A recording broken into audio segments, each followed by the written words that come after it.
पहली कहानी एक राज्य के राजा और रानी के इर्द गिर्द घूमती है। हम ये जानते हैं कि रानी को एक दुर्लभ चिकित्सा समस्या है जो उसे मां बनने से रोकती है। इसकी वजह से वह हमेशा उदास रहती है।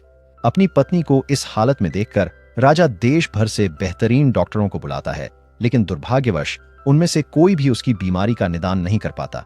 इसके बावजूद राजा रानी को खुश करने की पूरी कोशिश करता है। एक दिन वह कुछ सर्कस कलाकारों को महल में आमंत्रित करता है। अचानक रानी देखती है कि कलाकारों में से एक गर्भवती है और वह जलन महसूस करती है। अपनी कक्ष में चीजों को तोड़ देती है। जब राजा को पता चलता है तो वह उसके कक्ष में जाता है और उसकी समस्या को हल करने के लिए कुछ भी करने का वादा करता है। देर रात एक अजीब जादूगर महल में आता है, यह दावा करते हुए कि वह रानी की गर्भधारण समस्या में मदद कर सकता है। हालांकि जादूगर जोर देता है कि रानी बच्चे को जन्म दे सकती है। उसके अनुसार एक समुद्री राक्षस का दिल, जिसे एक पवित्र और अविवाहित महिला ने तैयार किया हो, खाने से रानी का गर्भधारण सुनिश्चित होगा। अपनी पत्नी को बचाने के लिए दृढ़ संकल्पित राजा अगले दिन अपने खतरनाक मिशन पर निकल पड़ता है। वह नदी में उस जीव का पता लगाता है और उसके सोने का इंतजार करता है। फिर साहसपूर्वक समुद्र में उसके सामने जाता है। एक भयंकर लड़ाई के बाद राजा उस राक्षस को मारने में सफल होता है, लेकिन गंभीर चोटों के बिना नहीं। अपनी सफलता के बावजूद राजा की चोटें घातक साबित होती हैं और प्राणी का दिल निकालने के थोड़ी देर बाद ही उसकी मृत्यु हो जाती है। समुद्री राक्षस का दिल पाने के बाद रानी कपड़े से उसे सावधानी से छुपाते हुए किले में लौटती है। एक विस्तृत खोज के बाद महल के कर्मचारियों में एक युवती पाई जाती है जो अविवाहित और शुद्ध होती है। तैयारी के दौरान युवती अजीब अनुभूतियां अनुभव करती है और अप्रत्याशित रूप से गर्भवती हो जाती है। रानी तैयार किया गया हृदय खाती है और जल्द ही वह भी गर्भवती हो जाती है। रानी और दासी दोनों एक ही समय पर जन्म देती हैं। उनके पुत्र, जो उम्र में समान लगते हैं, का नाम एलियास और योना रखा जाता है। 16 साल बाद फिल्म समय में आगे बढ़ती है। एलियास और जोनाह अब युवा वयस्क हैं, राज्य में रहते हैं। भले ही वे दोनों एक ही दिन पैदा हुए थे और जुड़वाओं की तरह दिखते हैं, उनके बीच गहरी बंधन और मित्रता है। हालांकि रानी उनके घनिष्ठता को पसंद नहीं करती क्योंकि उनकी सामाजिक स्थिति अलग अलग है। वह इस बात पर जोर देती है कि एलियास, जो अब एक राजकुमार है, को जोनाह, जो नौकरानी का बेटा है, के साथ संगति नहीं करनी चाहिए। अपनी मां की आपत्तियों के बावजूद इलियास उसकी इच्छाओं की अनदेखी करता है और जोना से मिलना जारी रखता है। रानी की धमकियों के बावजूद जोना को इलियास से दूर रखने के लिए दोनों युवक गुप्त रूप से मिलते रहते हैं। उनका बंधन गहरा होता जाता है जब तक एक दिन जोना इलियास के कपड़ों में रानी का सामना करता है। जब उसकी वेशभूषा का पता चल जाता है तो रानी जोना को राज्य से दूर भेजने का फैसला करती है। इलियास जोनाह को भेजे जाने से रोकने की कोशिश करता है, लेकिन अपनी मां का मन नहीं बदल सकता।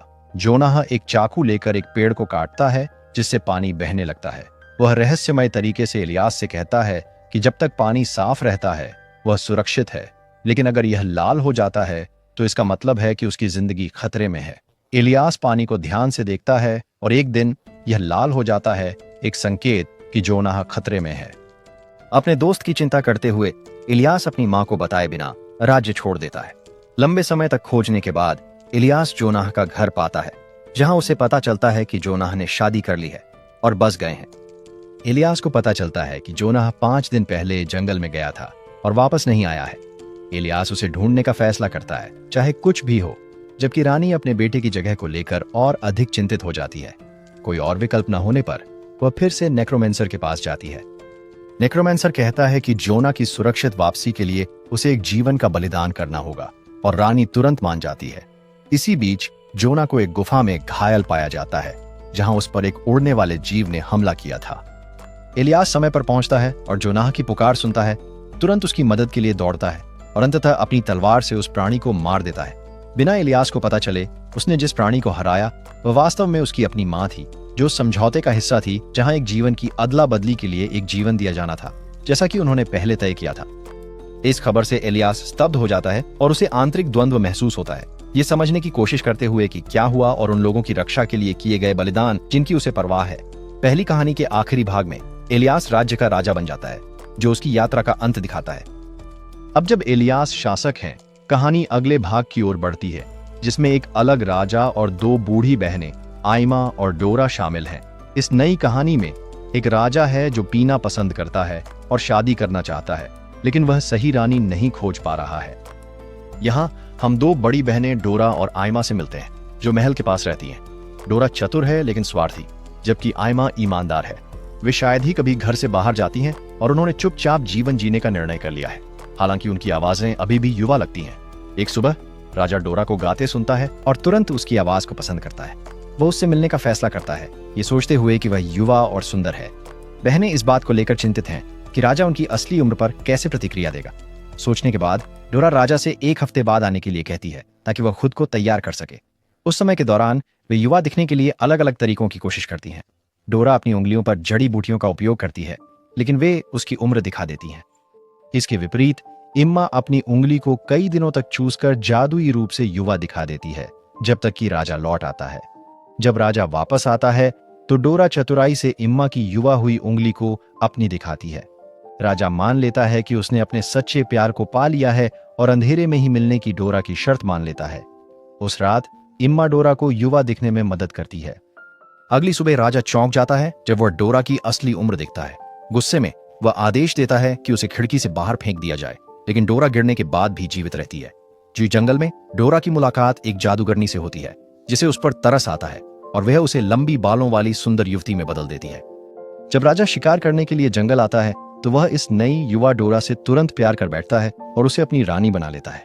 उसके परिवर्तन से भ्रमित डोरा इम्मा को अपनी शादी में आमंत्रित करती है। इम्मा विश्वास नहीं कर पाती कि उसकी बहन अब इतनी युवा कैसे लग रही है और डोरा से पूछती है कि उसने यह कैसे किया। डोरा मजाक में कहती है कि उसने अपनी पुरानी त्वचा उतार दी। इम्मा उसकी बात को गंभीरता से लेते हुए एक लोहार से अपनी त्वचा उतारने में मदद करने के लिए कहती है, बदले में एक हार के लिए। इम्मा कमजोर होकर महल लौटती है और जल्द ही मर जाती है। दुख की बात है, डोरा को जो युवा बनाया वह जादू ज्यादा समय तक नहीं रहता। वह फिर से बूढ़ी होने लगती है और उसकी त्वचा पर झुर्रियां पड़ने लगती हैं। अस्वीकृत होने के डर से और फिर से बूढ़ी होने का सामना न कर पाने के कारण डोरा महल से भाग जाती है। कहानी दुखद रूप से समाप्त होती है क्योंकि डोरा पूरी तरह से अपनी पुरानी स्थिति में लौट आती है, उसके संक्षिप्त और दुर्भाग्यपूर्ण युवा काल को समाप्त करते हुए। दूसरी कहानी के बाद फिल्म एक अजीब राजा की तीसरी कहानी पर जाती है, जिसने बहुत पहले अपनी रानी को खो दिया था। उसकी एक बेटी है जिसका नाम वायलेट है, जिसे उसने कभी वास्तव में प्यार नहीं किया। राजा का अजीब व्यवहार तब स्पष्ट होता है जब वह एक परजीवी कीड़े को अपने खून पर जीने देता है, बजाय इसके कि उसे हटा देता। वह कीड़े को एक कांच के बॉक्स में रखता है और उसे हर दिन खिलाता है जब तक कि वह बहुत बड़ा नहीं हो जाता। इस बीच वायलेट एक सुंदर युवा महिला बन जाती है जो एक राजकुमार को खोजने का सपना देखती है, लेकिन उसके पिता परजीवी के प्रति अपने जुनून के कारण उसे नजरअंदाज करते हैं। एक दिन परजीवी बीमार हो जाता है और मर जाता है, जिससे राजा बहुत दुखी हो जाता है। वह उसकी त्वचा उतार देता है और यह तय करता है कि अब वायलेट की शादी का समय आ गया है। वह एक प्रतियोगिता की घोषणा करता है जहां जो व्यक्ति कीड़े का नाम सही अनुमान लगाएगा वह उसकी बेटी से शादी करेगा। वायलेट खुश और परेशान दोनों है क्योंकि वह अपना खुद का पति नहीं चुन सकती। कई प्रयासों के बावजूद कोई भी उस कीड़े का नाम नहीं बता पाता जब तक कि एक अजीब भूत नहीं आता और उसकी खाल को सूंघकर ठीक से बता देता है। मायूस होकर वायलेट छत से कूदने की कोशिश करती है, लेकिन राजा उसे रोककर उसकी वचन को याद दिलाता है। कोई और विकल्प न होने पर वायलेट उस ऑगर से शादी करने के लिए तैयार हो जाती है। ऑगर वायलेट को एक दूरस्थ पहाड़ पर ले जाता है जहां वह हर दिन रोती है। उसकी एक शिकार यात्रा के दौरान वायलेट एक अन्य महिला को पास के पहाड़ पर देखती है और मदद मांगती है, अपनी स्थिति समझाते हुए। महिला वायलेट को बचाने के लिए अगले दिन अपने परिवार के साथ वापस आने का वादा करती है। अगले दिन महिला और उसका परिवार आते हैं, लेकिन ओगर उनका पीछा करता है। वे रस्सी काटने में सफल होते हैं, जिससे ओगर गिर जाता है। हालांकि बाद में राक्षस उन्हें ढूंढ लेता है और प्रत्येक परिवार के सदस्य को मार डालता है। फिर वो वायलेट का पीछा करते हुए एक गुफा में ले जाता है और उसे गले लगाने की कोशिश करता है। एक नाजुक क्षण में वायलेट एग्रो से प्यार करने का नाटक करती है, लेकिन जब वह असावधान होता है तो उसे चाकू से मार देती है। वह एग्रो का सिर लेकर महल लौटती है और रोते हुए कहती है, यह वही पति है जिसे आपने चुना था। राजा का दिल टूट जाता है और वह घुटनों के बल गिर जाता है। फिल्म इस तरह समाप्त होती है कि वायलेट राज्य की रानी बन जाती है।